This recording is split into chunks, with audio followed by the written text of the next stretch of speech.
Ahoj, tímhle videem chci poděkovat firmě Vetizo za to, že mi zaslali takovýhle super dárek. Ne, není to, že by mě někdo potkal na konferenci s nevyčištěnýma zubama, ale jsem známá tím, že se vyhýbám zubním pastám, které v sobě obsahují fluoridy a konzervanty.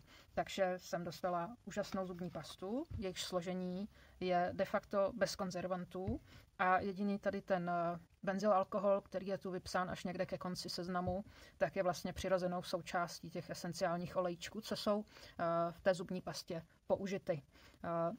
Je tady hydroxyapatit, nějaké pomocné složky na udržení textury a chutě, jako třeba xanterová guma, stevioglykosid, sukralóza, a zbytek jsou de facto nejrůznější extrakty z bylin a esenciálních olejčků.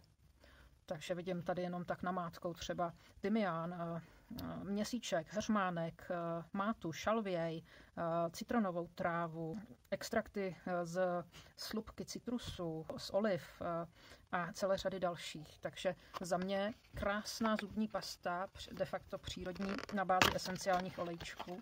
To budou moje dásně jasat. Takže takhle zkusím, jak to tam uvnitř takhle vypadá konzistence. Krásně to voní bylinkama.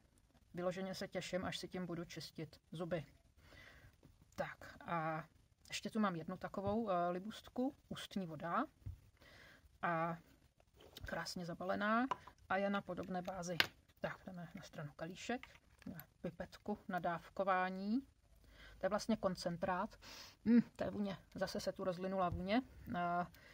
Tady toho stačí 2 až 3 kapičky, buď do kalíšku a pak na kloktání, anebo na zubní kartáček s pastou. A ten efekt té pasty se dá ještě tímhletím zesílit. Takže opravdu to může dělat spoustu věcí.